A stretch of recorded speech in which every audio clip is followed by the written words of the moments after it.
Being a teacher page ਤੇ ਸਾਡੇ ਨਾਲ ਜੁੜੇ ਹੋਏ ਸਾਰੇ ਦੋਸਤਾਂ ਦਾ ਸਵਾਗਤ ਹੈ।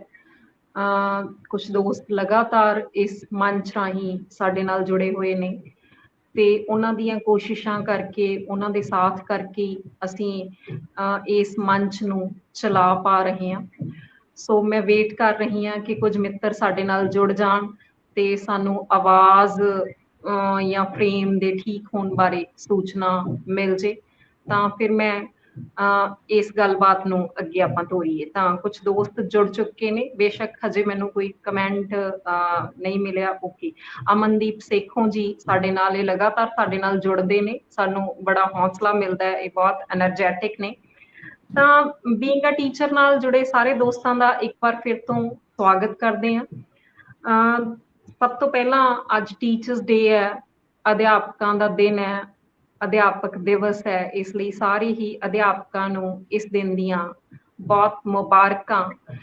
ਇਹ ਦਿਨ ਅਧਿਆਪਕਾਂ ਲਈ ਸੱਚਮੁੱਚ ਕਿੰਨਾ ਕੁ ਮੁਬਾਰਕ ਹੈ। ਸਾਡੇ ਅੱਜ ਦੇ ਸਮਕਾਲ 'ਚ ਅਧਿਆਪਕ ਸਾਹਮਣੇ ਜਿਸ ਕਿਸਮ ਦੇ ਸੰਕਟ ਨੇ, ਅਧਿਆਪਕ ਸਾਹਮਣੇ ਜਿਸ ਕਿਸਮ ਦੇ ਚੈਲੰਜ ਨੇ, ਜਿਸ ਕਿਸਮ ਦੀ ਐਕਸਪਲੋਇਟੇਸ਼ਨ ਹੈ, ਉਸ ਸਾਰੇ ਦੇ ਵਿੱਚ ਕੀ ਸਿਰਫ ਅਧਿਆਪਕਾਂ ਨੂੰ ਅਧਿਆਪਕ ਦਿਵਸ ਦੀਆਂ ਮੁਬਾਰਕਾਂ ਦੇ ਕੇ ਗੱਲ ਨੂੰ ਸਾਰਿਆ ਜਾ ਸਕਦਾ ਹੈ ਜਾਂ ਨਹੀਂ? ਇਸ ਤਰ੍ਹਾਂ ਦੇ ਬਹੁਤ ਸਾਰੇ ਸਵਾਲ ਨੇ ਸਾਡੇ ਕੋਲ, ਪਰ ਫਿਰ ਵੀ ਅਸੀਂ ਕਿਉਂਕਿ ਆਸ਼ਾਵਾਦੀ ਲੋਕ ਹਾਂ ਤਾਂ ਅਸੀਂ ਜ਼ਰੂਰ ਇਸ ਦਿਨ ਦੀਆਂ ਮੁਬਾਰਕਾਂ ਦਿੰਦੇ ਹਾਂ। ਜ਼ਰੂਰ ਭਵਿੱਖ ਸੋਹਣਾ ਹੋਏਗਾ, ਬਿਹਤਰ ਹੋਏਗਾ ਜੇਕਰ ਅਸੀਂ ਆਪਣੇ ਹੱਕਾਂ ਲਈ ਲੜਾਂਗੇ, ਜੇਕਰ ਅਸੀਂ ਆਪਣੀ ਐਗਜ਼ਿਸਟੈਂਸ ਲਈ ਯਤਨ ਕਰਦੇ ਰਹਾਂਗੇ। ਤਾਂ ਦੋਸਤੋ, ਇਸ ਗਰੁੱਪ ਨਾਲ ਜੁੜੇ ਸਾਰੇ ਦੋਸਤਾਂ ਨੂੰ ਪਤਾ ਹੈ ਕਿ ਇਹ ਗਰੁੱਪ ਬਣਾਉਣ ਦਾ ਸਾਡਾ ਜੋ ਯਤਨ ਸੀ ਉਹ ਇਸ ਲਈ ਸੀ ਕਿ ਜਿਹੜਾ ਸੋਸ਼ਲ ਮੀਡੀਆ ਹੈ ਉਹ ਇਸ ਵੇਲੇ ਬਹੁਤ ਇੰਪੋਰਟੈਂਟ ਹੋ ਚੁੱਕਿਆ ਹੈ। ਸੋਸ਼ਲ ਮੀਡੀਆ ਰਾਹੀਂ ਹਰ ਤਰ੍ਹਾਂ ਦੀ ਗੱਲ ਹੋ ਰਹੀ ਆ ਤੇ ਟੀਚਿੰਗ ਬਤੌਰ ਏਜੰਡਾ ਸਾਨੂੰ ਲੱਗਦਾ ਸੀ ਕਿ ਪੰਜਾਬ ਦੇ ਵਿੱਚ ਖਾਸ ਤੌਰ ਤੇ ਮਿਸਿੰਗ ਹੈ।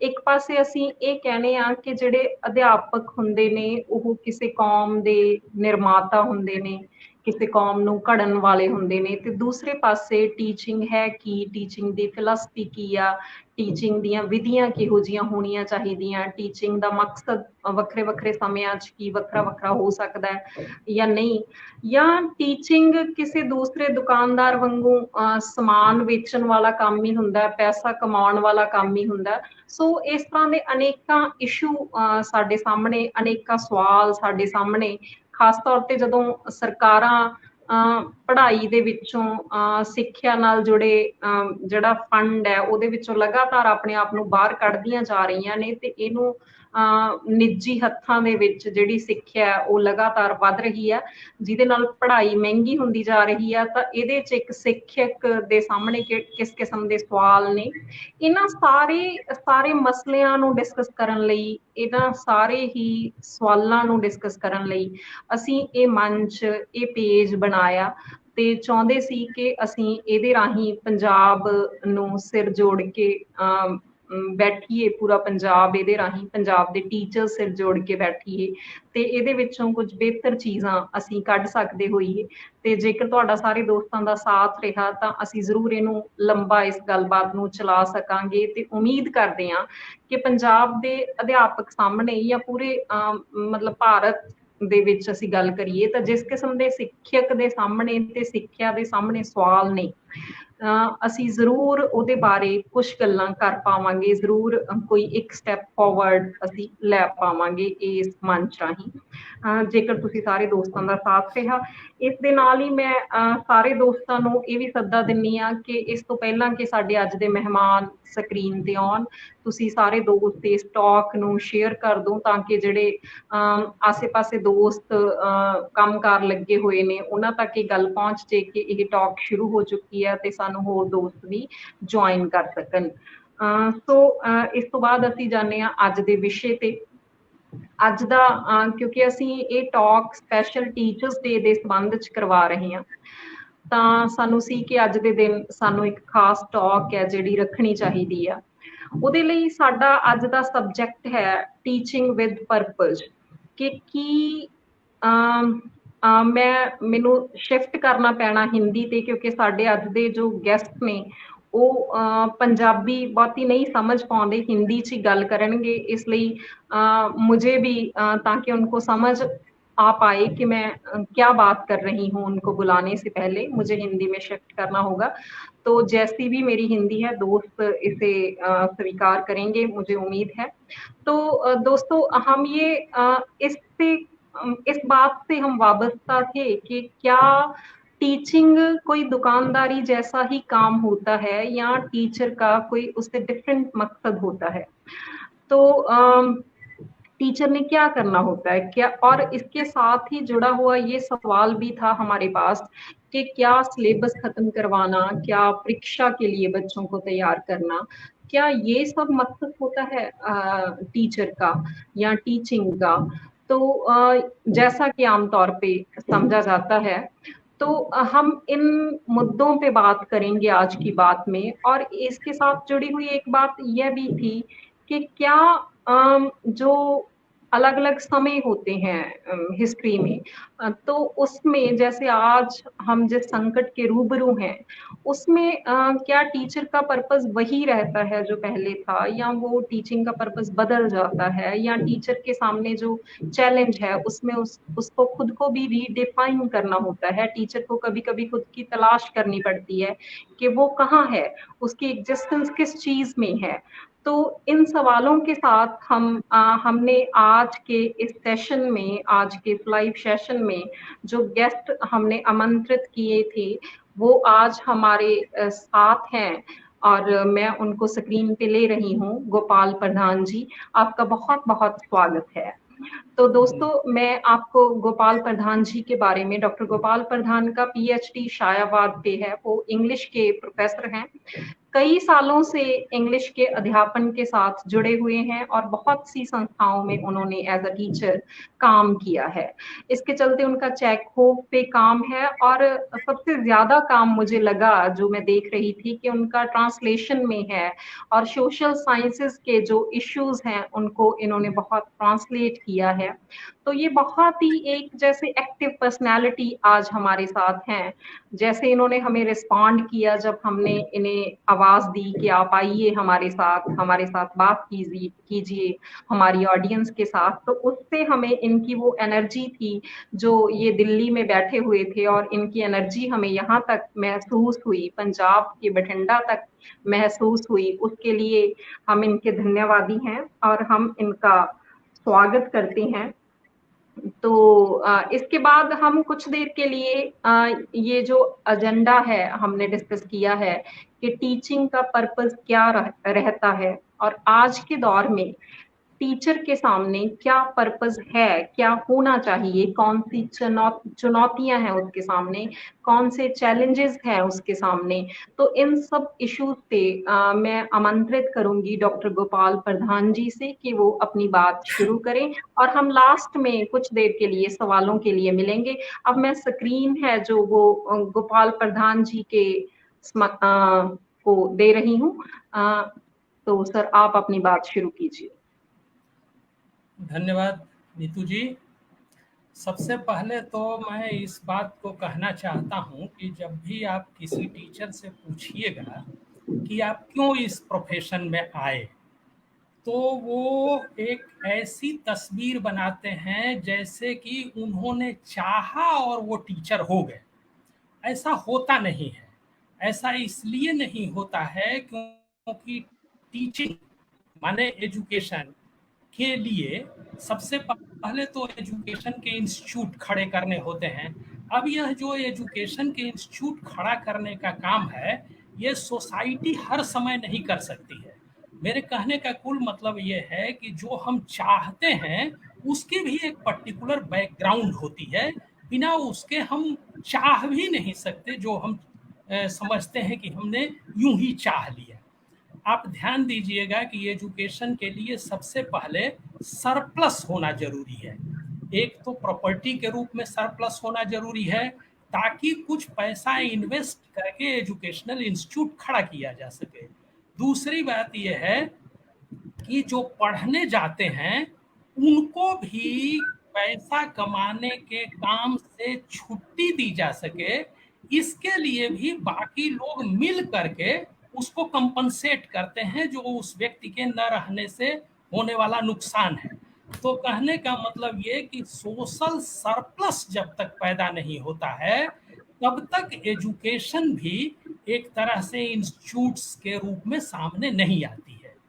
फिर आप ध्यान दीजिएगा कि शिक्षा का इतिहास बहुत पुराना है, लेकिन यह जो फॉर्मल एजुकेशन है, जो डिग्रियों के जरिए, एजुकेशनल इंस्टीट्यूट्स के जरिए दी जाती है, उसका इतिहास उतना पुराना नहीं है। उसका इतिहास पूंजीवाद के उभार के साथ जुड़ा हुआ है। और इसीलिए आप ध्यान दीजिएगा कि जो एजुकेशनल इंस्टीट्यूट्स हैं उनके साथ कुछ खास तरह की चीजें जुड़ी हुई हैं। क्योंकि पूंजीवाद जब उभर रहा था तो स्वाभाविक तौर पर उसने यह बात रखी समाज के सामने, और यह आज तक माना जाता है, आप लोगों ने पढ़ा ही होगा कि थॉमस पिकेटी की एक बहुत मशहूर किताब है capital in 21st century.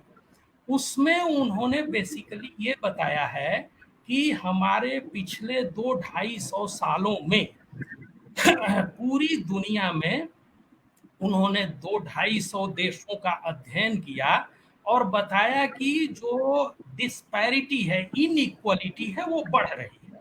Capitalism का वादा ये था कि एजुकेशन के जरिए वो ग्लास सीलिंग को तोड़ेगा। कहने का मतलब ये है कि जो कोई भी प्रिविलेज सेक्शन हैं वही हमेशा प्रिविलेज्ड नहीं बने रहेंगे, बल्कि एजुकेशन एक ऐसा मीडियम है जिसके जरिए कोई भी सोसाइटी हमेशा मोबिलिटी में रहेगी, कुछ लोग ऊपर की ओर नए नए लोग बढ़ते रहेंगे। और यह बात हम जब एजुकेशन के बारे में बात कहते हैं तो ध्यान रखनी चाहिए कि आज भी ये सही बात है कि सोसाइटी के डिफरेंट सेक्शन, और आप वेस्टर्न कंट्रीज में तक देख लीजिए कि ये जो ब्लैक रिसर्जेंस आया हुआ है उसके भी पीछे बहुत लोगों का कहना है कि जो एजुकेशनल हायर एजुकेशन के कैंपसेज में जो ये ब्लैक स्टूडेंट्स की बड़े पैमाने पर आमद हुई है उसके खिलाफ भी, क्योंकि उसी के साथ आजादी की, सम्मान की चाहत भी बढ़ती जाती है, और उसके खिलाफ ये रिएक्शन है जो पूरा स्टेट सपोर्ट के साथ उन वेस्टर्न कंट्रीज में चल रहा है। तो जैसे वहां पर वैसे ही अपने देश में भी आप देखिएगा कि अभी मैं पढ़ रहा था पिछले दिनों किसी एक अध्यापक की ऑटोबायोग्राफी, तो उन्होंने लिखा कि हमारे समय में, जब वो आज़ादी के समय उन्होंने पढ़ाई लिखाई शुरू की थी और इंटरमीडिएट करके ही वो पढ़ाने लगे थे, तो उस समय उन्होंने लिखा है कि जो फॉरवर्ड कास्ट के लोग थे वो लोग तो पढ़ने लगे थे, लेकिन खेतों में जो काम करने वाले बैकवर्ड और लोअर कास्ट के लोग थे, जो अनटचेबल्स थे, वो अभी भी एजुकेशन में नहीं आ पाए थे। तो मेरे कहने का मतलब ये है कि नए नए सेक्शंस अभी तक एजुकेशन के भीतर दाखिल हो रहे हैं, और एजुकेशन को वो एक ऐसी खिड़की समझ रहे हैं जिसके जरिए वो ये जो सोशल लैडर है, जो हमारा सामाजिक ऊंच नीच की सीढ़ी है, इसमें उनको लगता है कि एजुकेशन के जरिए वो ग्लास सीलिंग को तोड़ करके ऊपर की ओर बढ़ सकते हैं। क्योंकि अन्यथा सोसाइटी तो जैसी बनी हुई है उसने ऐसी व्यवस्था कर रखी है कि जो ऊपर है वो हमेशा ऊपर बना रहे, जो नीचे है वो हमेशा ऊपर नीचे बना रहे। तो मेरे कहने का मतलब कि कैपिटलिज्म के उभार के साथ एजुकेशनल इंस्टीट्यूशंस का उभरना जुड़ा हुआ है, फॉर्मल एजुकेशन का। यहाँ आप एक बात स्पष्ट हो लीजिए कि जो मैं कह रहा हूँ वो मॉडर्न किस्म की जो इंस्टीट्यूट से दी जाने वाली एजुकेशन है, जिसके बाद आपको डिग्री हासिल होती है, जिसके सहारे आप जॉब मार्केट में प्रवेश करते हैं और नई नई अपॉर्चुनिटीज आपको खुलती हैं, उस वाले एजुकेशन की मैं बात कर रहा हूँ। तो ये एजुकेशन स्वाभाविक तौर पर कैपिटलिज्म के आने के साथ आया, और कैपिटलिज्म की ओर से इस वादे के साथ आया कि ये फ्यूडल हायरार्की को तोड़ने का एक जरिया है। और चूंकि एजुकेशनल इंस्टीट्यूट्स को उसने इस रूप में देखा कि ये फ्यूडल हायरार्की को तोड़ने का एक जरिया है, यहाँ तक कि खुद कैपिटलिज्म की भी मशीन को चलने के लिए जिस तरह के लोगों की जरूरत थी, उनके भी ट्रेनिंग का बहुत बड़ा जरिया एजुकेशनल इंस्टीट्यूट्स थे। तो इसलिए अपनी फ्यूडल जो ये कैपिटलिस्ट्स थे, इन्होंने अपने आप को कंसोलिडेट करने के लिए एजुकेशन को एक ऐसा दर्जा देने की कोशिश की जिसमें यह बात शामिल थी कि उनको एक ऑटोनॉमी होनी चाहिए, एजुकेशनल इंस्टीट्यूट्स को ऑटोनॉमी होनी चाहिए। जैसे उन्होंने पार्लियामेंटेरियंस के लिए कुछ खास तरह के प्रिविलेज बनाए कि मतलब जब वो आ रहे हों सेशन में भाग लेने के लिए तो उन्हें गिरफ्तार नहीं किया जा सकता है, उन पर संसद में कही हुई बातों के लिए बाहर मुकदमा नहीं चलाया जा सकता है। तो ये जो प्रिविलेज जैसे उन्होंने पार्लियामेंटेरियंस के लिए क्रिएट किए, ताकि फ्यूडल सिचुएशंस में, फ्यूडल सोसाइटी में कुछ एक ऐसी जगह खड़ी की जा सके जहां से इस फ्यूडल सोसाइटी की, इस फ्यूडल हायरार्की पर आइडियोलॉजिकली चोट की जा सके। तो एजुकेशनल इंस्टीट्यूशंस को भी उन्होंने उसी रूप में देखा और इसलिए शुरू में स्वाभाविक रूप से एजुकेशनल इंस्टीट्यूशंस के साथ ऑटोनॉमी का एक कंसेप्ट जुड़ा हुआ था। यहाँ तक कि आप ये समझ लीजिए कि यह जो फ्यूडल सोशल हायरार्की थी, तो उसके विरोध में बहुत सारी चीजें विद्यार्थियों के बीच में, अध्यापकों के बीच में, यहाँ तक कि पढ़ाई के दौरान होती थी। तो इसलिए न सिर्फ एजुकेशनल इंस्टीट्यूट को फ्रीडम होनी चाहिए, ऑटोनॉमी होनी चाहिए, बल्कि उसमें पढ़ने वाले स्टूडेंट को भी एक हद तक फ्रीडम होनी चाहिए। और उस फ्रीडम के लिए एक फॉर्म निकाला गया, हॉस्टल, कि स्टूडेंट अगर अपने घर पर रहेगा तो स्वाभाविक रूप से वो फिर घर पर जो जो नॉर्म्स हैं, जो वैल्यूज हैं, उनके दबाव में रहेगा। हॉस्टल में एक तरह के बराबर उम्र वालों के बीच में रहेगा, जो जमाने के नए नए सवाल उठ रहे हैं, तो उनमें एक साथ इंटरेक्ट करके एक पूरी जनरेशन ऐसी पैदा होगी जिनसे जो पुराने वैल्यूज हैं वो नए वैल्यूज से रिप्लेस हो जाएंगे। तो hostel was a place for freedom of the learners. अभी आप जिस बात का जिक्र कर रही थी, कोविड, तो आप जान रही हैं कि हॉस्टलों को इस समय कोविड के हॉट स्पॉट के रूप में देखा जा रहा है। वैसे तो ये जो डिजिटल लर्निंग का पूरा सिस्टम आया है, यही अपने आप में campus as a learning space को खत्म कर रहा है। पूरी एक जनरेशन, आप तमाम लोगों की ऑटोबायोग्राफीज को पढ़िएगा जो शिक्षा से जुड़े रहे हैं, तो आपको ये दिखाई पड़ेगा कि एक्चुअली पूरी एक जनरेशन पैदा होती है, एक ही साथ पैदा होती है, और वो तरह तरह से जो मौजूदा सवाल होते हैं सोसाइटी के, उनके साथ स्ट्रगल करते हैं और सोशल चेंज ले आने के लिए वो ड्राइवर्स बनते हैं।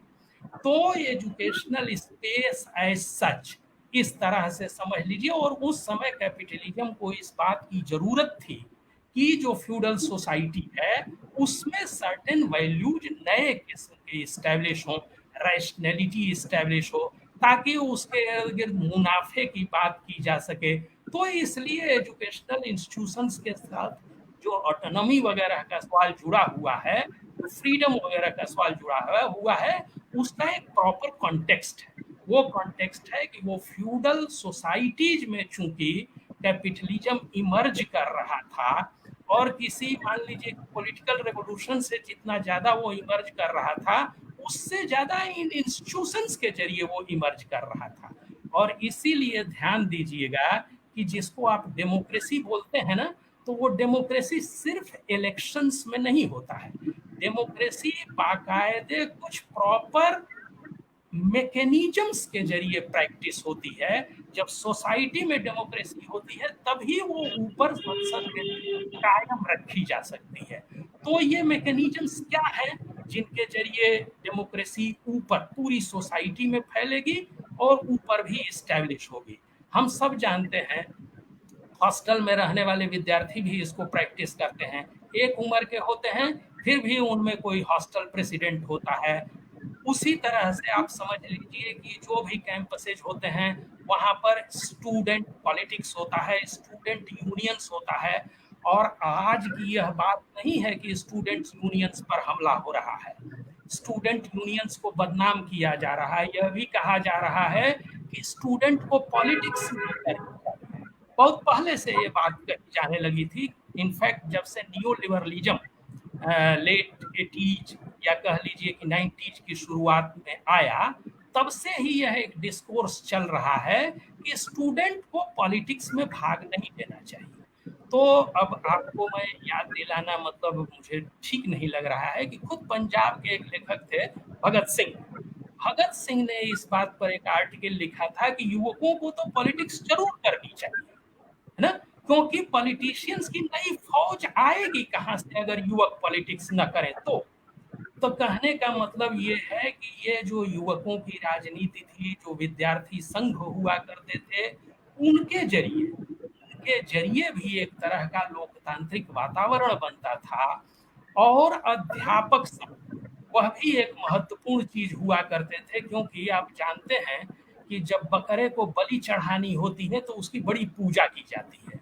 तो उसी तरह से अगर अध्यापकों के पेशे का बहुत महिमा मंडन हो तो आप समझ लीजिएगा कि उसको बकरा बना करके उसका कत्ल किया जाने वाला है। उनके भी परिवार होते हैं, उनकी भी कुछ आर्थिक ज़रूरतें होती हैं और इसलिए उनको भी अपनी आर्थिक माँगें उठाने का हक होता है। अगर कोई कहे कि आप तो बड़ा परोपकार करने वाली चीज़ हैं, तो ठीक बात है, लेकिन ये एक बात अलोकतांत्रिक बात है कि अध्यापकों को अपने अधिकार के लिए लड़ना नहीं चाहिए, उन्हें ज़रूर लड़ना चाहिए। मैं तो ये कहता हूँ कि कैंपस, वे परिसर, वे educational institutions best educational institutions हैं जहां पर एडमिनिस्ट्रेशन के मुकाबले टीचिंग जो यूनियंस हैं, टीचर्स यूनियंस हैं और जो स्टूडेंट यूनियंस हैं, उनकी बात ज्यादा महत्वपूर्ण है, ज्यादा सुनी जाती है। ऐसे कैंपसेज बेस्ट कैंपसेज हैं क्योंकि एक्चुअली जो लर्नर है, जो विद्यार्थी है, उसे एजुकेशन हासिल करनी है और वह अपनी तरह से दुनिया को देखता है। कभी भी ऐसा नहीं हो सकता कि जो पुरानी जनरेशन का नॉलेज है उसी को वो रेप्लिकेट करे। अगर उसी को वो रेप्लिकेट करता है तब तो उसने कुछ नहीं सीखा। तो कहने का मतलब कि एजुकेशन अपने आप में एक चीज है जो रिन्यूअल चाहती है, कंटिन्यूअस उसमें रिन्यूअल चाहिए। टोटल सोसाइटी में जो मोबिलिटी होती है उसी का रिफ्लेक्शन होता है कि विद्यार्थियों में भी एक तरह का रिन्यूअल होता है। हर एक पीढ़ी अपनी तरह से कुछ पुरानी चीजों को बदलती है, कुछ नई चीजों में हस्तक्षेप करती है और यह हस्तक्षेप वह कलेक्टिवली करती है। यह जो कलेक्टिवली वो हस्तक्षेप करती है उसका इंस्टीट्यूशनल मैकेनिज्म यही सब है। कहने का मतलब टीचर्स इंस्टीट्यूशंस, इंस्टीट्यूशन कह रहा हूँ, यूनियंस या स्टूडेंट यूनियंस। अब एक चीज और समझ लीजिए कि लोकतंत्र के साथ इसका क्या रिश्ता है।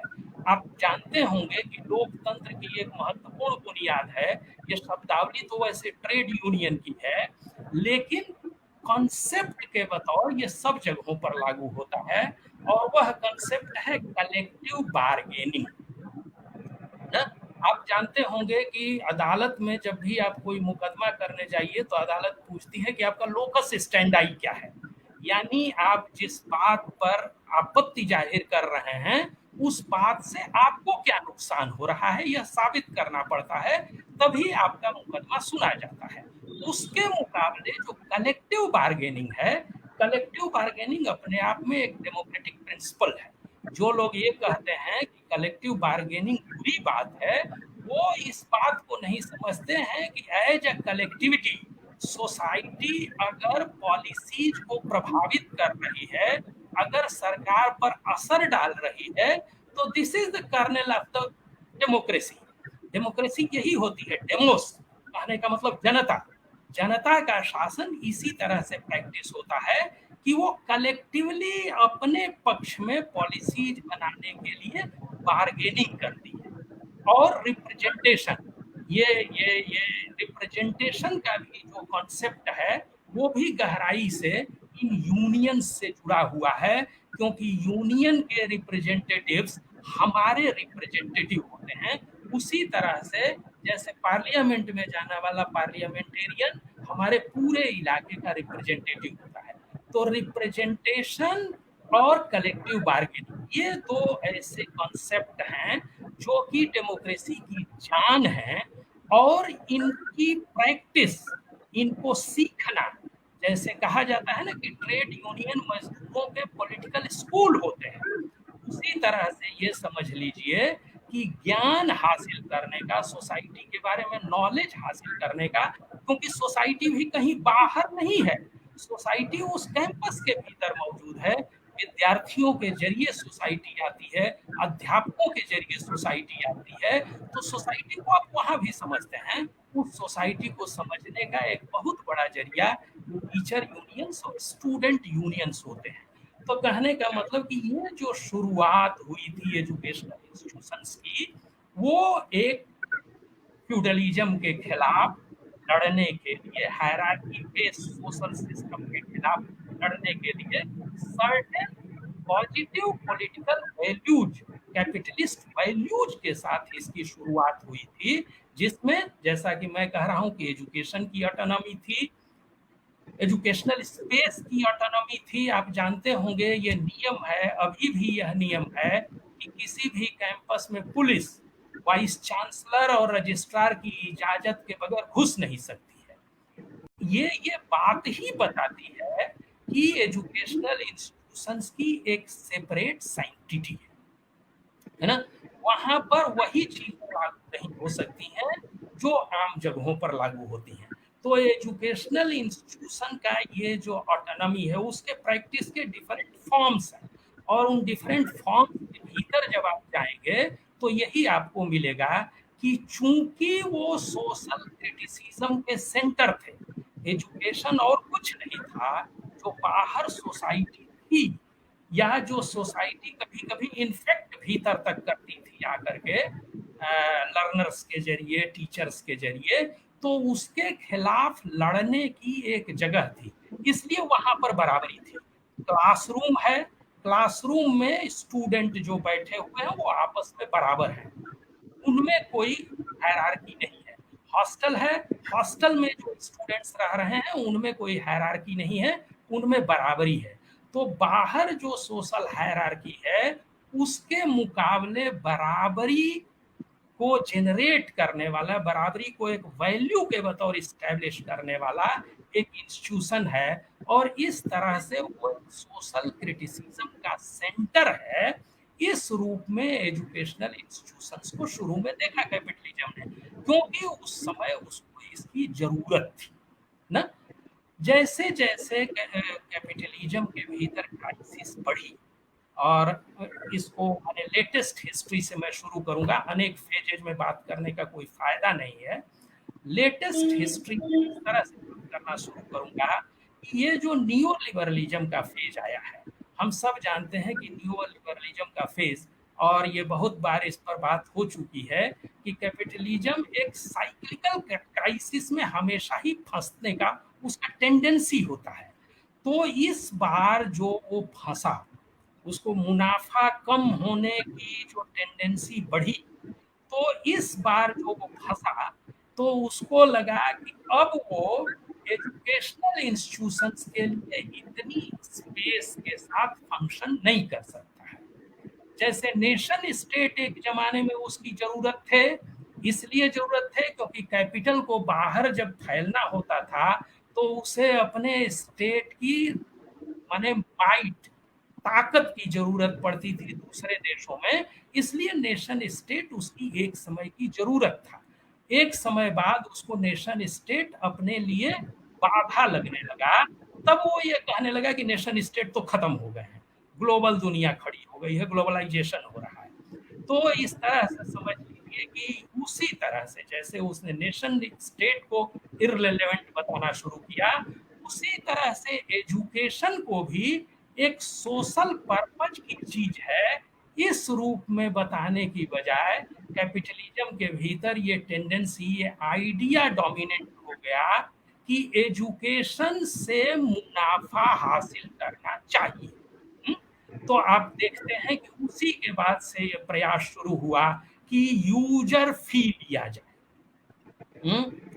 हॉस्टल में कंज्यूमर मान करके स्टूडेंट्स से उनसे फीस ली जाए, हॉस्टल का यूटिलिटी चार्ज न। इस तरह की आइडियाज आनी शुरू हुई, जगह जगह फीस बढ़ाने के लिए तमाम कोशिशें शुरू हुई। इसलिए और प्राइवेट यूनिवर्सिटीज खुलनी शुरू हुई। प्राइवेट यूनिवर्सिटीज आप जानते हैं सभी कैपिटलिस्ट्स को शिक्षा से बहुत अनुराग नहीं है। कैपिटलिस्ट्स को इनफैक्ट क्या है कि उनको ये बड़ी मुनाफे की जगह लगी। क्यों मुनाफे की जगह लगी? क्योंकि सोसाइटी में यह बात सामने आई कि डिफरेंट सेक्शंस को अपनी सोशल मोबिलिटी और सोशल लैडर में ऊपर चढ़ने का यही जरिया है। बाकी सब जरिए तो बंद हो गए हैं, नौकरियां धीरे धीरे खत्म हो रही हैं। यह एक जरिया है जिसके जरिए हम सोसाइटी में ऊपर की ओर बढ़ सकते हैं। इसमें लेटेस्ट एंट्री है औरतों की, बड़े पैमाने पर लड़कियां ना एजुकेशन में आई हैं और बहुत बड़े पैमाने पर। ये सब देहातों में बहुत माने यूपी बिहार तक के देहातों में एक तरह से कहिए तो गेम चेंजिंग पूरा का पूरा ये फेनोमेनन है कि एजुकेशन में लड़कियों का बड़े पैमाने पर प्रवेश हुआ है। खेती में जैसे जैसे आमदनी कम होती गई है वैसे वैसे लोगों को लगा है कि अब ये जगह है जहां पर इन्वेस्टमेंट करना चाहिए। तो लोगों को लगा कि इन्वेस्टमेंट करके किसी भी तरह से एजुकेशन हासिल करनी चाहिए ताकि हम सोसाइटी में ऊपर की ओर बढ़ सकें। तो ऐसी पोजीशन में स्वाभाविक रूप से ये जो प्राइवेट कैपिटलिस्ट्स हैं उन्होंने अपना एक अवसर देखा और उन्होंने यूनिवर्सिटीज खोल करके इसको मुनाफे की जगह बनाया है। और आप जान लीजिए कि धीरे धीरे हम सब जानते हैं जो कुछ एजुकेशन में बदलाव आ रहा है, अगर हम लोग एजुकेशन से जुड़े हुए हैं तो धीरे धीरे ऐसा हो गया है कि नैक तक में प्राइवेट यूनिवर्सिटीज के भी रिप्रेजेंटेटिव्स जाते हैं और वो इसीलिए ले जाए जाते हैं ताकि वो गवर्नमेंट के इंस्टीट्यूशंस के बारे में खराब रिपोर्ट लिख सकें। तो कहने का मतलब और क्या इसको पैरिटी के लिए कहा जा रहा है कि पैरिटी होनी चाहिए। पहले तो आपने खोल दिया और इसके बाद दूसरे की जान इसलिए ले रहे हैं ताकि पैरिटी आए, लेवल प्लेइंग फील्ड बननी चाहिए। किस लिए? कि प्राइवेट प्लेयर और गवर्नमेंट प्लेयर दोनों एक साथ मिलकर के खेलें। इसके लिए प्राइवेट को ऊपर उठाना जरूरी है और गवर्नमेंट सेक्टर को नीचे गिराना जरूरी है। और इसीलिए आज के दौर में यह जो मुनाफा कमाने वाली बात थी उसके लिए बहुत ही कॉन्शियसली और इसलिए भी कि ये जो एजुकेशनल इंस्टीट्यूशंस थे वो क्रिटिसिज्म के सेंटर हुआ करते हैं। तो पूरी दुनिया में ही हम जानते हैं कि एक तरह से रिएक्शन का ये दौर आया हुआ है। जो कुछ भी सोशल प्रोग्रेस थी, सोशल रिफॉर्म था, वो था हुआ था, उसके खिलाफ एक तरह का रिएक्शन का दौर आया हुआ है और इसलिए एजुकेशनल इंस्टीट्यूशंस पर हमले बढ़ रहे हैं। और ये हमले सिर्फ भारत में नहीं बढ़ रहे हैं। भारत में तो हम सब जानते हैं कि एक इंस्टीट्यूशन है यहीं दिल्ली में, जवाहरलाल नेहरू विश्वविद्यालय, जिसका गला घोंटने की कोशिश, हम लोग हिंदी में एक उपन्यास पढ़ते हैं प्रेमचंद का गोदान, तो उसका जो हीरो है लगभग उसका गला घोंटती है पूरी की पूरी व्यवस्था मिल करके और अंत में वो मर जाता है 60 साल की उम्र पूरी करने से पहले ही। उसी तरह से पूरा का पूरा मीडिया तमाम चीजें मिलकर के एक इंस्टीट्यूशन को खत्म करने पर पिछले 6 साल से आमादा है। जवाहरलाल नेहरू विश्वविद्यालय को बदनामी करके, ग्रांट रोक करके, तरह तरह से उस पर हमले करके कंटिन्यूअस उसे डिसमेंटल किया जा रहा है। सिर्फ यही नहीं, हम पिछले दिनों पढ़ रहे थे कि हंगरी, जहां के राष्ट्रपति, आपने सुना होगा कि अभी पिछले दिनों उन्होंने एक संविधान संशोधन करके अपने आप को उन्होंने आजीवन राष्ट्रपति बनवा दिया है। जब तक वो मरेंगे नहीं तब तक वो राष्ट्रपति पद पर ही रहेंगे। उस हंगरी में बुदापेस्ट में एक विश्वविद्यालय है, सेंट्रल यूरोपियन यूनिवर्सिटी। अब इस दौर में जेनोफोबिया भी बहुत तेजी से बढ़ा है, तो उनका ये कहना है कि ये सेंट्रल यूरोपियन जो यूनिवर्सिटी है यहाँ पर तो पढ़ाई का मीडियम इंग्लिश है और हमारे यहाँ की लैंग्वेज दूसरी है। तो इस तरह से यहाँ पर जो है वो बहुत गलत प्रैक्टिसेज होती हैं। तो सेंट्रल यूरोपियन यूनिवर्सिटी को भी लगातार इस बात के लिए मजबूर किया जा रहा है कि वो माने खत्म हो जाए। तो इसलिए आप समझ लीजिए कि ये कैपिटलिज्म का जो वो दौर था, जिसमें वो एक हद तक एजुकेशन को ऑटोनॉमी देता था, क्योंकि उसको ये लगता था कि उसके लिए काम करने वाले लोगों का ये ट्रेनिंग सेंटर है। जिन वैल्यूज की उसको जरूरत थी, उन वैल्यूज का जनरेशन यहाँ पर होता है, इसलिए वो उसका समर्थन करता था। लेकिन आज वो उसे मुनाफा कमाने की जगह लग रही हैं। इसलिए एक तरफ वो एजुकेशन के जरिए एजुकेशन को कंटिन्यूअसली प्रॉफिट का जरिया बनाए हुए है, और दूसरी तरफ अभी जो कोविड चला है, तो इसके जरिए तो और बड़ा हमला है। और वह और बड़ा हमला जिसका मैं संकेत कर रहा था, एजुकेशनल इंस्टीट्यूशन का सेपरेट स्पेस के बतौर रहना ही खत्म कर दिया जाए, इसके लिए ये पूरा का पूरा दौर चल रहा है।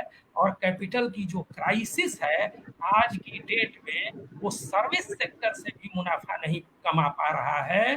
तो वो डिजिटल कैपिटलिज्म जिसको कहते हैं, वो डिजिटल वर्ल्ड में। और अभी हाल के दिनों में एक किताब आई है, आप सब लोग जानते होंगे कि अमेजन के मालिक को इस पूरे दौर में, जबकि लॉकडाउन रहा पूरी दुनिया में, अकूत मुनाफा पैदा हुआ है।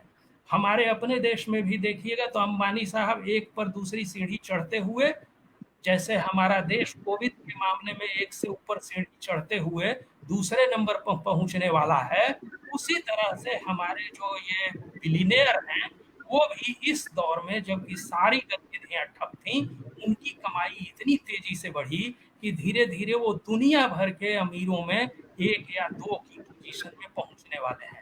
और इसी को बहुत सारे लोग नए किस्म का राष्ट्रवाद बता रहे हैं।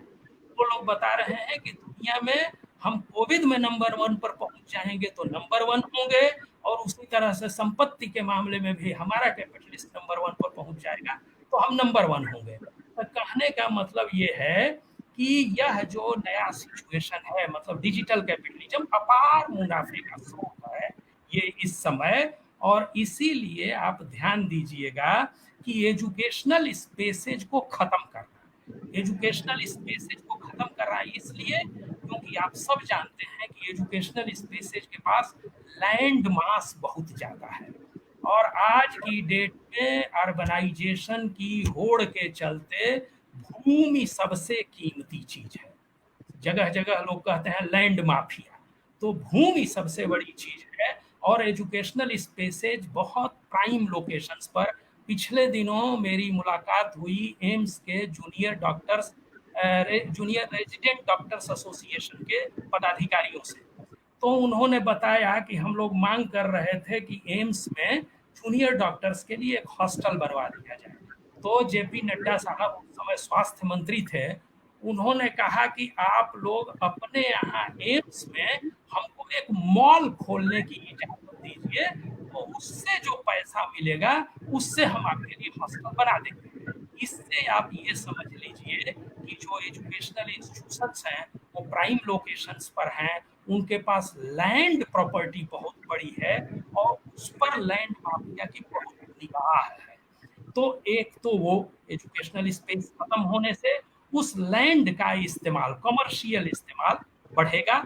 और दूसरी बात ये कि अपोजिशन हमारे देश में जो एक्चुअली खत्म हो गया था, और हम जानते हैं कि पिछले 6 सालों में अगर कोई एजुकेशन अपोजिशन था तो वो एजुकेशनल इंस्टीट्यूशंस ही थे। आप याद करिए, एफटीआई से शुरू करिए और आप जामिया तक चले आइए, एजुकेशनल स्पेसेज ही हैं जिन्होंने इस दौर में अपोजिशन की भूमिका निभाई है। और सरकार इससे बहुत खुश नहीं है। इसलिए यह जो डिजिटलाइजेशन शुरू हुआ है, ऑनलाइन एजुकेशन शुरू हुई है, इसने एक मौका मुहैया कराया है कि अब नया हमला एजुकेशन पर किया जाए, एजुकेशन को एक्चुअल दुनिया से खत्म करके सिर्फ वर्चुअल दुनिया में रहने दिया जाए, और उन प्लेटफॉर्म्स के जरिए फिर और ज्यादा मुनाफा पाया जाए। आप सब जानते हैं कि इस बीच में गांव देहात में हर एक घर में 5-5, 7-7 मोबाइल खरीदे गए हैं ताकि जो पढ़ाने वाले हैं वो भी पढ़ा सकें और जो पढ़ने वाले हैं विभिन्न उम्र के बच्चे वे भी उस पर पढ़ सकें। मोबाइल की बिक्री भयानक रूप से बढ़ गई है। ये जो प्लेटफॉर्म्स हैं, जूम है, गूगल मीट है, स्ट्रीम यार्ड है, इनकी कंज्यूमर बेस बहुत बुरी तरह से बढ़ा है। तो कहने का मतलब कि ये जो नया मार्केट क्रिएट हुआ है एजुकेशन के जरिए, उस मार्केट को कंसोलिडेट करना, ये थर्ड फेज का एक तरह से हमला एजुकेशन पर एक बड़ा हमला इस समय हो रहा है। और इसके साथ ही जुड़ा हुआ है कि जैसे मैं कह रहा हूं कि जब कैंपस खत्म होगा तो हॉस्टल खत्म हो जाएंगे, हॉस्टल खत्म हो जाएंगे तो स्वाभाविक तौर पर जो वो बराबरी के स्तर पर रहने का एक जज्बा होता था, जो एक वैल्यू लेकर के हम चलते थे, वो वैल्यू जेनरेट नहीं हो पाएगा। यहाँ तक कि जब कैंपस में विद्यार्थी नहीं आएंगे तो विद्रोही विचारों को पनपाने वाला यह केंद्र समाप्त हो जाएगा।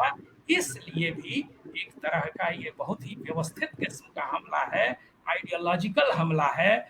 हम सब जानते हैं कि ये जो ऑनलाइन एजुकेशन शुरू हुई है, इसके साथ कौन कौन सी मुसीबतें पैदा हुई हैं, जो एक बार फिर से कह लीजिए कि जो भीतर दाखिल होना शुरू हुआ था डिप्राइव्ड सेक्शंस का एजुकेशनल इंस्टीट्यूशंस में, वो फिर से एक नए तौर पर फिर से एक्सक्लूजन की एक नई प्रोसेस शुरू हो गई है, जिसको डिजिटल डिवाइड पहले ही हम लोग जानते थे कि एक चीज थी, लेकिन साथ ही इसने हम शिक्षकों की जिम्मेदारी भी बढ़ा दी है। इसलिए भी बढ़ा दी है क्योंकि हम सब जानते हैं कि इस दौर में साइकोलॉजिकल प्रॉब्लम्स बहुत बढ़ गई हैं और ऐसी स्थिति में एक तरह से हम टीचर्स को अपने स्टूडेंट्स का, पहले ही शहरों में इस बात को महसूस किया जा रहा था कि जहां पर माँ बाप दोनों वर्किंग हैं तो family as an emotional basis वो समाप्त हो चुकी थी। तो एजुकेशनल इंस्टीट्यूशंस में जो टीचर थे उनके साथ एक नया टर्म जुड़ा, मेंटरशिप। ये मेंटरशिप वही थी कि कहने का मतलब कि जो family as a support institution था वो जिस तरह से खत्म हो गया है, तो एक नया सपोर्ट इंस्टीट्यूशन एजुकेशनल संस्थाओं में खड़ा किया जाए, इस बात की कोशिश थी। आज के दौर में हमारी वो जिम्मेदारी और बढ़ गई है क्योंकि सिर्फ हमारा घर डिस्टर्ब नहीं होता है, हमारे विद्यार्थियों का भी सारा घर डिस्टर्ब हो जाता है जब वो क्लास लेने के लिए बैठते हैं। और जो गर्ल स्टूडेंट्स हैं, आप सोचिए, है ना, तो पहले तो वो घर से बाहर निकलती थी तो घर पर जो उन पर पाबंदियां होती थी उनसे वो 5 घंटे 7 घंटे के लिए आजाद हुआ करती थी। आप सब जानते हैं हम सब सिनेमा देख ही नहीं पाते अगर हम वो जगह चोरी न करते, वो समय अगर हम चुराते नहीं, क्योंकि अगर हम परिवार में रहते तो स्वाभाविक तौर पर बहुत सारी चीजें, तो पूरा का पूरा जो सिनेमा स्टडीज है, सिनेमा का अप्रिसिएशन है, सिनेमा एज माने रिक्रिएशन था, लेकिन वो सिर्फ रिक्रिएशन नहीं था, वो सर्टेन वैल्यूज भी हमको देता था क्योंकि प्रेम एक बहुत ही परमानेंट थीम थी। और यह प्रेम है जिसको हम सब जानते हैं कि आज के जमाने में लव जिहाद कह के बदनाम किया जाता है, क्योंकि प्रेम एक ऐसी चीज है जिसको फ्यूडल सोसाइटी कभी बर्दाश्त नहीं कर सकी थी। उसने मीरा को और पता नहीं कितने लोगों को मार डाला इसके लिए। तो वो जो एक जगह थी वो भी एक जगह थी, दैट वाज आल्सो स्पेस, है ना। वहां पर नौजवान जाया करते थे, फिल्में देखा करते थे, जो पढ़ने के लिए जा रहे हैं वो उससे समय चुरा करके देखने के लिए जाया करते थे। तो एक पीढ़ी जवान होती थी, इस तरह से वो नए वैल्यूज में दाखिल होती थी, जहां पर फ्रीडम को एक वैल्यू की तरह से फ्रीडम के लिए थोड़ा समय चुराया जाता था, थोड़ा स्पेस चुराया जाता था। जब ये सब चीजें खत्म हो जाएंगी तो स्वाभाविक तौर पर ये जो पूरा एटमॉस्फियर है, ये जो पूरा इकोसिस्टम है वो पूरी तरह से बर्बाद हो जाएगा। तो स्वाभाविक रूप से यह जो डिजिटल एजुकेशन है ये पूरा सोसाइटी पर एक खास तरह का असर डाल रहा है। न सिर्फ ये एक्सक्लूड कर रहा है बल्कि जो लोग इंक्लूड हो रहे हैं उनकी भी जीवन पद्धति पर बहुत बुरा असर ये डालता है। और इसके कारण हम टीचर्स को अब केवल लेसन्स देने तक ही सीमित नहीं रहना होगा, और मुझे लगता है कि आगामी दिनों में हम लोगों को एक तरह से हीलर्स का भी काम करना पड़ सकता है। एक तरह से ये जो सोसाइटी टोटल अपहीवल में है, तो इस सोसाइटी में कई बार, वैसे भी पहले भी था कि जब लोग विद्यार्थियों को लाते थे एडमिशन कराने के लिए, तो वो अध्यापकों पर बहुत भरोसा करते थे कि ये इनको सही रास्ते पर ले जाएंगे। तो सही रास्ता क्या था, वो इससे डिफाइन नहीं होता था कि उनके पिता क्या कह रहे हैं, वो इससे डिफाइन होता था कि ये टीचर क्या कह रहा है। टीचर खुद ही एक फ्रीडम के माहौल से निकल करके आया हुआ होता था, इसलिए स्वाभाविक रूप से वह विद्यार्थी को भी एक तरह की फ्रीडम देता था। क्लासरूम में एक तरह का ऐसा एटमॉस्फेयर रहता है जिसमें आप टीचर की निगाह बचा करके दोस्त बनाते हैं। तो एक तरह का जिसको आप दोस्ती कह लीजिए, नफरत का पूरा माहौल है, उसमें दोस्ती भी बहुत बड़ा वैल्यू है। तो दोस्ती का बनना, ये सब चीजें एजुकेशनल स्पेसेज के जरिए निकलती थी। और हम टीचर्स हमेशा ही डेमोक्रेसी के लिए, ये सब चीजें डेमोक्रेसी के लिए जरूरी होती हैं। जो लोग भी डेमोक्रेसी को सिर्फ चुनाव में देखते हैं, वो लोग इनफैक्ट फॉर्मल डेमोक्रेसी के पक्ष में हैं, और वो लोग असल में डेमोक्रेसी के नाम पर एक तरह का हायरार्काइज्ड सोशल स्ट्रक्चर के पक्ष में हैं। और इसीलिए जो लोग कहते हैं कि विद्यार्थियों को राजनीति नहीं करनी चाहिए, वे लोग यह कहना चाहते हैं कि राजनीति करने वाले एक प्रिविलेज सेक्शन होते हैं, उनको ही राजनीति करने का अधिकार होना चाहिए। अभी पिछले दिनों एक हम लोगों के जेएनयू में ही अध्यापक थे, तो उन्होंने इस पूरी प्रोसेस के बारे में एक किताब लिखी। उसका शीर्षक उन्होंने रखा रेवोल्यूशन फ्रॉम अबव। तो एक तरह से कह लीजिए कि ये सोसाइटी के खिलाफ एक रेवोल्यूशन है जो रूलिंग क्लासेज की ओर से छेड़ी गई है, और इसके निशाने पर एजुकेशनल इंस्टीट्यूट्स भी हैं। और इसलिए इस लड़ाई के जरिए ही हम एक ऐसे एजुकेशनल एटमॉस्फेयर को पैदा कर सकते हैं जो वास्तव में एक डेमोक्रेसी पैदा करने का बेसिस प्रोवाइड करेगा। और हमको लगता है कि इस समय ये जो संकट का समय है, इस समय में एक तरह से जिसको हमारे यहाँ हिंदी में बोलते हैं कि एड़ी गड़ा करके, कहने का मतलब कोई आपको खींच रहा है, तो अगर आप अपनी जगह पर टिके रहना चाहते हैं तो एड़ी गड़ा करके आपको उसी जगह पर कायम रहना होगा जहां से आपको हिलाने की कोशिश की जा रही है। और वह यह कि हम एक कलेक्टिविटी के बतौर अपने डेमोक्रेटिक राइट्स को असर्ट करेंगे। सिर्फ उतना नहीं, बाकी सोसाइटी के जिन भी हिस्सों के डेमोक्रेटिक राइट्स पर आक्रमण हो रहे हैं, उनके भी हम डिफेंस में खड़े होंगे। और इसी तरह से हम अपने नए नए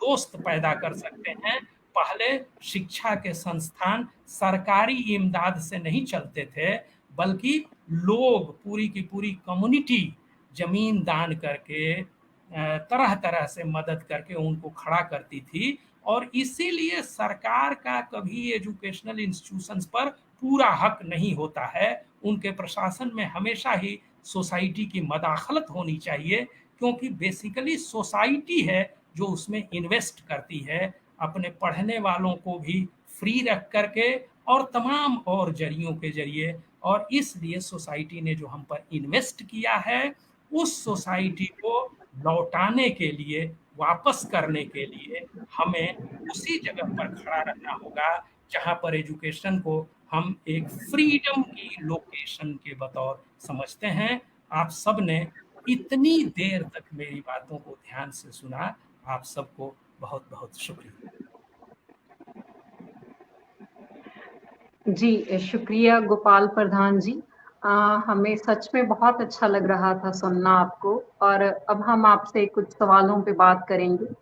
हमारे साथ एक दोस्त जुड़े हुए हैं, अमितोज अरोड़ा, जिन्होंने सवाल किया है कि आपने डिजिटल लर्निंग के बारे में जो कहा है वो बिल्कुल ठीक है कि ये कंज्यूमरिज्म है और ये सब कुछ हो रहा है, लेकिन उन्होंने साथ में ये भी कहा कि ये वही मीडियम है जिससे जी। हम ये सुन पा रहे हैं आपका हाँ, लेक्चर, जो जी। वैसे वो शायद नहीं सुन सकते थे, है ना? तो इसे डेमोक्रेटाइज भी किया है। जैसे मैं हाँ, पिछले दिनों में अपने दोस्तों से बात कर रही थी कि हमने जब इस मीडियम से बात करना शुरू किया, हमने ये 2 पेजेस में हम लोग खुद चला रहे हैं, एक टीचर्स के साथ जुड़ा हुआ है और एक जेंडर इश्यूज पे। तो मैंने ये नोट किया कि मेरी भाभियाँ, मेरी मौसियाँ, तो वो लोग जो कभी यूनिवर्सिटी नहीं जाते थे, कोई सेमिनार नहीं सुनते थे, एक एलीट किस्म के लोग इन चीजों तक पहुंच पाते थे।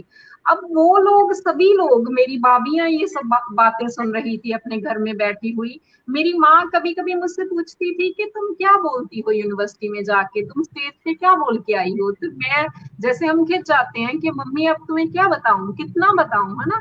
तो अब वो मेरा लेक्चर सुनती हैं। तो ऐसे और बहुत से लोग हैं जिन्हें हमने इस सारी ज्ञान से बाहर रखा हुआ था। तो ये वही मीडियम है जिसके जरिए हम लोग वहां तक, वो लोग वहां पहुंच पाए हैं, आपको सुन पा रहे हैं। तो इसके बारे में हम कैसे सोचेंगे फिर? ये मतलब दूसरा पक्ष भी है इस सारी बात का। नहीं, नहीं, वो निश्चित रूप से है, लेकिन आप इसको इस तरह से भी देखिए कि आप जानती होंगी, जैसा हमने पहले ही कहा, कि ये जो एजुकेशनल इंस्टीट्यूशंस खुले ना, उन्हें भी कैपिटलिस्ट्स ने खोला। उनसे जी उनको लाभ भी हुआ, ठीक है ना? जी यहाँ तक कि आप इस बात को जानती होंगी कि शुरू के दिनों में महिलाओं को हायर एजुकेशन में जाने पर पाबंदी थी, जी वेस्टर्न जी कंट्रीज में भी पाबंदी थी। तो जी ऐसी स्थिति में उन्होंने क्या किया, शेक्सपियर क्लब बनाया ना, जॉनसन्स क्लब बनाया। तो इंग्लिश को एक तरह से कह लीजिए कि एजुकेशन को, चूंकि हमको वर्जीनिया वुल्फ ने, आपने देखा ही है, जो माने अ रूम ऑफ वंस ओन, तो उसने लिखा ही है कि वो लाइब्रेरी में घुसने के लिए हमसे वो किसी कलीग का सिग्नेचर मांगते हैं ना। तो ये पाबंदियां थीं, उन पाबंदियों को तोड़ने के लिए सोसाइटी में लोगों ने उपाय किए थे। तो कैपिटलिज्म तो सचमुच कहता है कि डेमोक्रेसी चाहता है, लेकिन वो डेमोक्रेसी के साथ कभी कंफर्टेबल रहता नहीं है। लेकिन जी जिसको कहते हैं ना अनइंटेंडेड, तो वो अनइंटेंडेड, जैसे मजदूर वो पैदा थोड़े करना चाहता था, वो ऐसा थोड़े जी करना चाहता था कि हड़तालें हों, हैं? हम्म, लेकिन उसने ऐसे लोग पैदा कर दिए जो हड़तालें करके उसके साथ बराबरी पर बैठ करके बातचीत करते हैं ना। तो कुछ अनइंटेंडेड कंसीक्वेंसेज होते हैं। कर तो वो ये अपने मुनाफे के लिए ही रहे हैं, लेकिन जी इसके अनइंटेंडेड कंसीक्वेंसेज ये हैं कि वास्तव में आपका कहना सही है। और ये सोशल मीडिया ने पर्टिकुलरली 2-3 ऐसे तबकों को तो सच में अधिकार संपन्न बनाया है। एक का तो आप जिक्र ही कर रही थी, यानी औरतें ना। आप जी सोचिए कि टेलीविजन उन औरतों की खाली जगह पर कब्जा करके अपना व्यवसाय कर रहा था। प्राइम टाइम जी जिसको कहते हैं, जो सीरियल्स का टाइम होता है, बड़ा स्टडी करके बनाया जाता है कि कब वो आना चाहिए, जब घरों जी जी में काम करने वाली औरतें खाली होंगी ना। तो जी और जी इसीलिए उसी तरह के वैल्यूज प्रमोट करने वाले भी सीरियल वो लेकर के आते हैं। हुँ?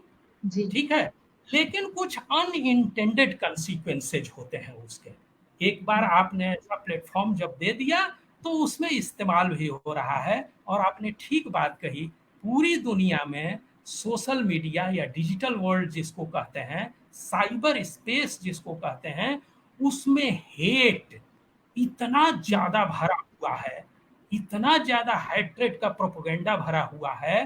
तो सच में इस बीच में जब इस्तेमाल करना शुरू किया हम लोगों ने, तो कुछ जी हद तक हम भी एक प्रो पीपुल मटेरियल वहां पर जनरेट कर पाए हैं।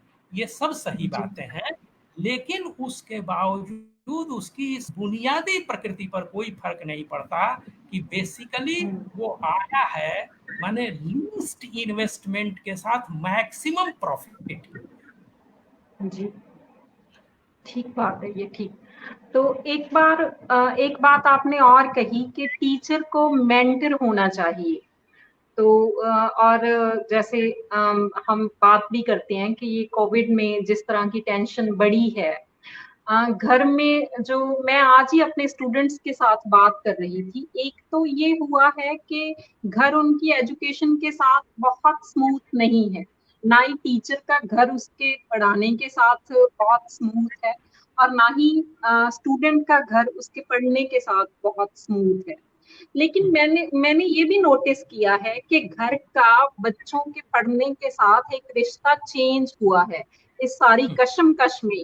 अब घर के लिए बच्चे का पढ़ना, उसे एक स्पेस देना, ये जरूरी हो गया है। और कभी कभी तो जब मैं क्लास लेती हूँ तो मेरी बच्चियों की माएं भी साथ में बैठ के सुनती है, और मैं उनकी मम्मियों से बात तक करती हूँ कि उनको कैसा लगता है अपने बच्चों के साथ सुनना। तो ये मुझे पता नहीं, ठीक है ये कि ऑनलाइन मीडियम में बहुत से बच्चे हमसे छूट गए हैं, बहुत से बच्चे ऐसे हैं जिन तक हम पहुंच नहीं पा रहे हैं, और हम सभी जो जेन्युइन टीचर हैं वो इस दुविधा में हैं कि इसमें क्या किया जाए। हमारे पास दो तरह के अल्टरनेट हैं। एक तो ये है कि हम जिनको पढ़ा रहे हैं उनको भी छोड़ दें, ताकि वो बच्चे जो छूट रहे हैं उनमें किसी तरह का कम्प्लेक्स पैदा ना हो, कि वो किसी तरह का डिप्रेशन फील ना करे, उदासी फील ना करे। और दूसरा तरीका ये है कि जो जुड़ पा रहे हैं कम से कम हम उनको तो संभाल पाए, उनसे तो जुड़ पाए, उनसे तो बात कर पाए। और इसमें बहुत से बच्चे उदास हुए हैं। मैंने पर्सनली मैं कुछ बच्चों के घरों में गई उन्हें मिलने के लिए, जैसे जैसे मुझे पता चला। तो इसमें टीचर के पास ठीक ठीक रास्ता क्या है, मुझे खुद में कभी कभी ये समझ में नहीं आता। हालांकि मैं कोई निजी बात नहीं करना चाहती, लेकिन मुझे मालूम है कि ये बहुत से टीचर्स इस कश्मकश में पड़े हुए हैं। तो क्या ठीक रास्ता बनता है, इस वक्त हमें क्या करना चाहिए? देखिए, आप तो इस बात को जानती हैं कि हमारे पास जितने हथियार हैं उन्हीं का हम इस्तेमाल कर सकते हैं, जी है ना? बिल्कुल। तो स्वाभाविक तौर पर हमारा सबसे बड़ा औजार तो स्टूडेंट ही है। हुँ? जी जी। स्टूडेंट के भीतर एक एस्पिरेशन होती है, और हम जी खुद भी आप समझ लीजिए कि टीचिंग प्रोफेशन, आप ही के प्रांत के थे प्रोफेसर रणधीर सिंह। जी जी तो बिल्कुल बिल्कुल। प्रोफेसर रणधीर सिंह ने लिखा है कि मैंने टीचिंग चुनी ही इसलिए क्योंकि ये लीस्ट एलियनेटिंग जॉब हम्म, है ना? इसमें जैसे बिल्कुल। बाकी जॉब्स में एक अलियनेशन फील होता है। अलियनेशन इसलिए हम्म, फील होता है क्योंकि जो प्रोडक्ट है वही आपके खिलाफ खड़ा हो जाता है। हुँ? जी बिल्कुल। यहाँ पर, है ना? यहाँ पर ऐसा होता है कि आप जो पढ़ाते हैं उसको एक तरह से इस तरह से सिंक्रोनाइज करते हैं कि बच्चे की जो एस्पिरेशन है, जो हम्म, सोसाइटी में सोशल चेंज की एस्पिरेशन का रिफ्लेक्शन है जी। ना, उसको आप एक तरह से कैटर करते हैं। और हम्म, यह जो आपका तरीका है वो आपको दिखाई पड़ता है कि बच्चे की में चेंज आ रहा है। मैं आपको बताऊं कि ये लेटेस्ट बदलाव है एजुकेशन के सिनेरियो में, वो ये। जी और बहुत सारे लोग कह रहे हैं कि हमारा ज़माना अच्छा था और हमारा ज़माना अच्छा था, फालतू की बात है। नए ज़माने में लड़कियों के प्रति पढ़ने वाले लड़कों का जितना माने अच्छा एटीट्यूड है, वो मेरी जनरेशन में कतई नहीं था। क्योंकि हमने पब्लिक स्पेस पर लड़कियां देखी ही नहीं थी ना, जी। वो हमारे लिए अजीब किस्म की बिल्लियों की तरह से थी। हम्म, हम्म, ठीक है। तो इसलिए हम जो उनको देखते थे तो हम कंफर्टेबल नहीं रहते थे ना। हम्म, आप देखिएगा किसी भी क्लासरूम का, अगर आप केमिस्ट्री देखिए तो उस केमिस्ट्री में आपको ये सबसे नोटिसेबल चीज दिखाई पड़ेगी कि लड़कियों की आमद हुई है हायर जी। एजुकेशन में। और हम्म, इस आमद के चलते खुद जो लड़के हैं पढ़ने वाले, पहले तो दोनों हम्म, अलग अलग पढ़ते थे। हमारे काशी हिंदू विश्वविद्यालय तक में जहाँ से मैंने पीजी किया है, वहां तक आप देखिएगा कि ग्रेजुएशन तक गर्ल्स कॉलेज अलग है ना? और पीजी में जी जी। आकर के ये दोनों साथ में पढ़ते हैं। जी पीजी में भी जब आकर के पढ़ते हैं तो ऐसा होता है कि जो बड़ा सा क्लासरूम है उसके एक तरफ लड़कियां बैठती हैं, एक तरफ लड़के बैठते हैं। ये हमारे समय तक था, इतना विभाजन हुआ करता था। अब ये कतई आपको नहीं दिखाई पड़ता है, बहुत बड़ा चेंज हुआ है ये केमिस्ट्री के बतौर, है ना?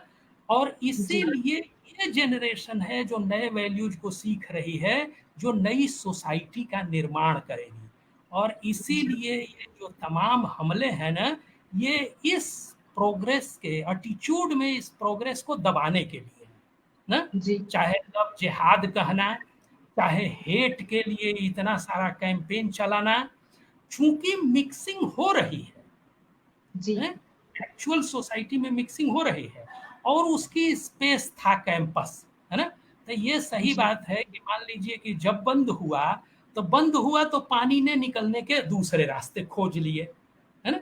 पुराने जमाने में भी तो होता ही था, है। जी इसकी बातें आज की तो है नहीं, आपका तो पंजाब बहुत मशहूर है इसके लिए, है। आज की तो वो जी बातें है नहीं, है। तो जब पाबंदियां थी तब भी उसने अपना रास्ता खोजा। आज भी जब नई पाबंदियां लगाई जा रही हैं, जब उन्हें मिलने जुलने के एक्चुअल स्पेसेस को खत्म किया जा रहा है, तो वो स्पेस खोज रहे हैं ना।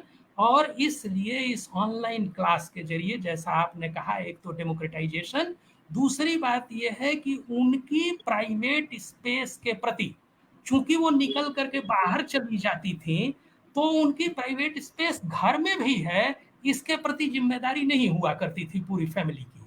अब चूंकि जी वो घर में है और पढ़ने पर आप इन्वेस्ट करना चाहते हैं, तो उसकी घर में स्पेस वाइज भी एक प्राइवेट स्पेस है ना। जिस जी बात को जी बच्चे बोल के उठाया कि औरत इसलिए लेखिका नहीं बनती क्योंकि उसका अपना कोई कमरा ही नहीं जी बिल्कुल। है ना। तो आज की डेट में आपका सही कहना है कि लर्नर्स के लिए ये जो घर है, उसमें भी एक सेपरेट स्पेस पैदा हुआ है। लेकिन एक बात ये भी सही है कि कितने लोगों के पास ये सुविधा है। जी इस बिल्कुल। लॉकडाउन ने हमारे सामने खोल करके रख दिया है कि हमारी आबादी कितनी कॉम्प्लेक्स है। हुँ? जी आप सोचिए कि इस समय साधुओं की क्या हालत होगी, जिनका जी पूरा काम ही चलता था खाने पीने का, घूम घूम करके खाना मांग करके। हम्म? जी जी बंजारों की क्या हालत होगी। हम्म? जी रेवड़ जो लेकर के चला करते थे पशुओं के, हैं? ठीक है। रोड्स पर जी जब कारें नहीं चल रही थी तो कारें रुक करके गुब्बारा बेचने से जो लोग अपनी आमदनी चलाते थे, उनका क्या हो रहा होगा। क्या बिल्कुल बिल्कुल। तो ये मैं तो सच आपसे बात है कि इसने स्पेस पैदा किया है, और हमारी लिमिटेशन ये है कि हमारे पास जो हथियार है उन्हीं का हम इस्तेमाल कर सकते हैं। स्वाभाविक तौर पर जी विद्यार्थी हमारा हथियार है, और वो हमको इसी फॉर्म में अवेलेबल हो पा रहा है। तो इसलिए आज की डेट में उसके मेंटल डिस्क्वाइट को एड्रेस करना ना, उसकी समस्याओं को एड्रेस करना, और उसके भीतर ये जो नया डेमोक्रेटिक एस्पिरेशन पैदा हुआ था, उसके मुताबिक अपने आप को ढालना। क्योंकि हम जी अध्यापक भी, ये अध्यापन का पेशा इसीलिए, रणधीर सिंह का मैं उदाहरण इसलिए भी दे रहा था कि हम अध्यापकों का यह पेशा इसी मामले में नायाब है कि हम कभी बुढ़े नहीं हो पाते। हर नई जी जनरेशन हमको नया बना देती जी है ना। बिल्कुल। क्योंकि हमको उसके लिए नई चीजें सीखनी पड़ती हैं। हमें अपने क्लास में एग्जाम्पल देने के लिए वो फिल्में देखनी पड़ती हैं जो स्टूडेंट देखता है, जी सो दैट हम बिल्कुल। उसके साथ कनेक्ट कर सकें। तो हम कंटिन्यूअस रिन्यूअल करते रहते हैं, इसमें सक्षम लोग हैं, आदत है हमको इसकी, इसलिए स्वाभाविक तौर पर यह जो बदलाव आया है, इसके साथ भी हम ग्रो कर जाएंगे। हम्म? जी ऐसी मुझे उम्मीद है, क्योंकि उम्मीद पर ही दुनिया कायम है। जी जी। तो हमने अपना समय तो पूरा कर लिया है, लेकिन हम अभी दो सवाल और लेंगे। हमारे पास दो सवाल है ऑडियंस से। एक तो अमरीक पाठक जी जुड़े हुए हैं हमारे साथ, और उनका सवाल है कि जो भारत का एजुकेशन सिस्टम है, ये जाति सिस्टम को और भी साउंड बना देता है, जाति को तोड़ता नहीं है, कास्ट को, बल्कि और भी उसे साउंड कर देता है। इसके बारे में आप क्या कहना चाहेंगे? देखिए, दोनों बातें हैं, दोनों बातें हैं। तोड़ता भी है और रिप्रोड्यूस भी करता है ना। रिप्रोड्यूस भी करता है। रिप्रोड्यूस कैसे करता है? अब एजुकेशनल इंस्टीट्यूशंस को आप देखिए, उनमें कितनी हायरार्की है ना। आप हमने कोशिश की एक एक्सपेरिमेंट करने की दिल्ली में, कि हम केवल यूनिवर्सिटीज के टीचर का ऑर्गेनाइजेशन नहीं बनाएंगे, सारे टीचर्स का ऑर्गेनाइजेशन बनाएंगे, क्योंकि टीचिंग एज ए प्रोफेशन पर हमला है? तो जी इसलिए सारे टीचर्स का ऑर्गेनाइजेशन बनाएंगे। तब हमने यह देखा कि हमको कितनी कैटेगरीज में बांट दिया गया है, और उन कैटेगरीज में हायरार्की है। सबसे ऊपर हैं सेंट्रल यूनिवर्सिटी के टीचर्स, उनके जी नीचे हैं स्टेट यूनिवर्सिटी के टीचर्स, उनके नीचे हैं डिग्री कॉलेजेज, उनके नीचे हैं इंटर कॉलेजेज, उनके नीचे हैं प्राइमरी स्कूल्स। एक ये हायरार्की हम मेंटेन करते हैं, और इसको बहुत टाइटली हम मेंटेन करते हैं। पूरा का पूरा यूजीसी इसके लिए लगा रहता है कि ये हायरार्की बनी रहे, एक जगह से दूसरी जगह स्मूथ जाना आना न हो पाए, एक से दूसरा, एक को दूसरा नीचे देखता रहे, नीचा देखता रहे। वो उनके पे बैंड में अंतर होगा, उनके सब चीजों में अंतर होगा, ताकि ये हायरार्की ठोस रूप से दिखाई पड़े। खुद टीचर्स के भीतर आप जानती हैं, प्रोफेसर, रीडर, असिस्टेंट प्रोफेसर, फिर आजकल ठेके पर कॉन्ट्रैक्चुअल टीचर्स, है ना, जी जी एड हॉक, टेम्पोरेरी, अब तो सेमेस्टर वाइज लिए जाने लगे हैं टीचर्स। जी तो ये हायरार्की हम एजुकेशनल इंस्टीट्यूट में रखते हैं। उसके बाद आप ध्यान दीजिएगा, टीचिंग नॉन टीचिंग, हम सब जानते हैं, और प्रत्येक विद्यार्थी रोज बरोज इस बात को सीखता है कि इस यूनिवर्सिटी में कुछ लोग सम्मान करने के लायक हैं, और कुछ लोगों के साथ हम डांट फटकार के बातचीत कर सकते हैं ना। तो एक तरह से कह लीजिए कि वो जो कास्ट बेस्ड हायरार्किकल सिस्टम है, उसको एजुकेशन एक तरह से रिप्रोड्यूस भी करता है, लेकिन साथ ही साथ वो उसको तोड़ने की जगह भी देता है ना। जी क्योंकि छुआछूत आप नहीं मेंटेन कर सकते। जैसे आप समझ लीजिए, रेल के साथ है ना, रेल में पहले जब आई तब भी था कि जो टिकट के पैसे लेगा वही, जिसके पास पैसा होगा वही उसमें बैठ सकता है। भारतेंदु जी लिखा कि क्या बोलते हैं, पैसा ले तो निकट बिठावे, है ना। जी तो कहने का मतलब कि जिसके पास पैसा होगा वही बैठ सकता है। लेकिन जब भीतर आप बैठ गए, तो ऐसा नहीं हो सकता कि पंडित जी के लिए ऊंची वाली कुर्सी हो और शेड्यूल कास्ट के लिए नीची वाली कुर्सी हो, है ना। दोनों को एक ही बेंच पर बैठना होगा। तो इस तरह से आप समझ लीजिए कि एक तरह की हायरार्की को उसने जनरेट किया, लेकिन दूसरे तरह की हायरार्की को उसने तोड़ा। तो इसलिए एजुकेशनल इंस्टीट्यूशंस ये दोनों काम करते हैं, एक तरह से रिप्रोड्यूस भी करते हैं, और एक तरह से वे तोड़ने का भी काम करते हैं। तो जैसे कोई भी सोसाइटी कंटिन्यूअस एक ही, माने एक रंगा नहीं होता है समाज ना, उसमें जी कंटिन्यूअस दोनों फोर्सेज काम करती रहती हैं, स्टेटस को की और चेंज की। उसी तरह से हमारे एजुकेशनल इंस्टीट्यूशन में भी दोनों ही फोर्सेज काम करती रहती हैं। हमारा काम होता है जो चेंज वाली फोर्स है उसके साथ खड़े होना, इसको जी अपने आचरण के जरिए दिखाना। जी जी जी। तो अभी हम लास्ट सवाल की तरफ बढ़ते हैं। लास्ट क्वेश्चन कुमार सुशील कर रहे हैं। तो वो पूछ रहे हैं कि आप अपने बतौर टीचर आपका कोई एक्सपीरियंस और बतौर स्टूडेंट आपका कोई एक्सपीरियंस जिससे हमें मोटिवेशन मिल सके, कोई ऐसी बात जो बतौर टीचर आप हमें अपने एक्सपीरियंस के जरिए सिखा सके, और बतौर स्टूडेंट आपका किसी टीचर के साथ जुड़ा हुआ कोई एक्सपीरियंस जरूर हमारे साथ शेयर कीजिए। देखिए, एक बात तो मैं ये कहना चाहता हूँ कि टीचर आप हो गए तो टीचर बने रहना बड़ी मुश्किल चीज होती है ना। जी कारण ये है कि हम टीचर्स माने, एक एक एक चीज कही जाती है निगेटिव टीचर। तो अगर आप टीचर बने रहना चाहते हैं तो हमेशा अपने सामने निगेटिव टीचर रखना चाहिए।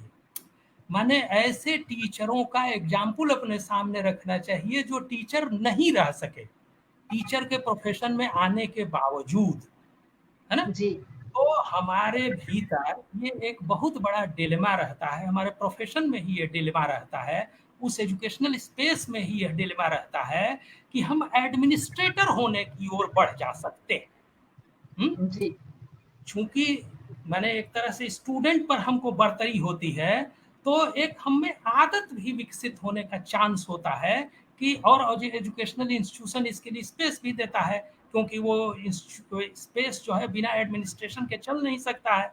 और कोठारी साहब ने कह दिया था, ये ध्यान में रखते हुए कहा था कि एजुकेशनल इंस्टीट्यूशंस को इतनी ऑटोनॉमी होनी चाहिए कि बाहरी एडमिनिस्ट्रेशन उनके यहाँ हस्तक्षेप न करे, है ना। इसलिए एजुकेशनल एडमिनिस्ट्रेशन में टीचर्स ही रहने चाहिए। लेकिन इसने गड़बड़ी ये पैदा की कि जो टीचर्स थे उन्हीं में कुछ एडमिनिस्ट्रेटर पैदा कर दिए, है ना। तो बजाय, माने जिसको कह लीजिए ना कि पानी को आपने आने के लिए नाले पर दीवार बनाई तो वो सीवर से निकल आया है। जी तो कहने का मतलब कि आपने बाहर के एडमिनिस्ट्रेशन को भीतर आने से रोकना चाहा और आपके भीतर ही एडमिनिस्ट्रेशन पैदा हो गया। और आप जानती हैं कि जो भी एडमिनिस्ट्रेटर होते हैं वो इसे अपनी खूबी मानते हैं कि वो क्लास नहीं पढ़ा रहे हैं। इस बात जी को स्वीकार करने में कोई हिचक नहीं होनी चाहिए कि हम टीचर्स का प्रोफेशन, जैसा मैंने कहा कि रणधीर सिंह कहते थे कि लीस्ट एलियनेटिंग है, इसका मतलब कि एलियनेटिंग है भी। तो जिस भी प्रोफेशन में एलियनेशन होगा उसमें कामचोरी की प्रवृत्ति बढ़ेगी।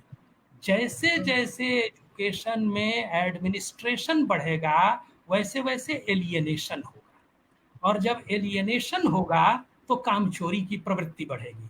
मजदूरों में भी कामचोरी की प्रवृत्ति इसीलिए होती है क्योंकि उनको लगता है कि लाख हम मेहनत करें मुनाफा तो दूसरे लोग ले जाएंगे, हैं। जी तो उसी तरह से आप कह लीजिए कि हमारे टीचर समुदाय में भी जैसे जैसे एलियनेशन बढ़ रहा है वैसे वैसे कामचोरी की प्रवृत्ति बढ़ रही है। तो ऐसे लोगों को निगेटिव टीचर के रूप में अपने सामने रखना चाहिए ताकि आप टीचर बने रह सकें, है ना। वाह, तो पर्सनल एक्सपीरियंस का जिक्र करने से मैं बचना चाहता था। उदाहरण के बतौर मैं सिर्फ ये दो चीजें कहना चाहता हूँ। बहुत बहुत शुक्रिया। जी शुक्रिया। शुक्रिया गोपाल प्रधान जी, हमें बहुत अच्छा लगा।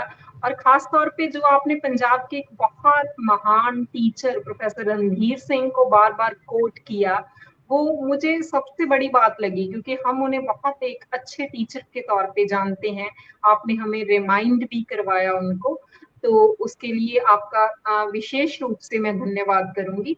और बहुत अच्छा लगा आपसे बात करके। आपको फिर कभी हम इस पेज पे आमंत्रित करेंगे। और जो साथी हमारे साथ जुड़े हुए हैं उनका भी बहुत बहुत धन्यवाद। और डॉक्टर गोपाल प्रधान जी से मेरी विनती है कि वो ये सेशन ऑफ होने के बाद ये जो कमेंट्स आ रहे थे, जो लोग जुड़े हुए थे, वो जरूर देख लें। तो कोई जवाब देना चाहे, कोई बात करना चाहे किसी भी ऑडियंस के साथ, तो वो बाद में कर सकते हैं। तो शुक्रिया दोस्तों, शुक्रिया ईमेल भी डॉक्टर गोपाल प्रधान। आप जी हमारा जी ईमेल भी शेयर कर दे सकती हैं अपनी ऑडियंस के साथ। जी, मैं जरूर कमेंट बॉक्स में शेयर कर दूंगी आपका ईमेल, और आप भी ये कमेंट्स देख लेना। शुक्रिया जी, जी, शुक्रिया सभी शुक्रिया, दोस्तों का। शुक्रिया, ओके, बहुत बहुत थैंक यू। शुक्रिया नीतू जी, थैंक यू। बहुत बहुत थैंक यू।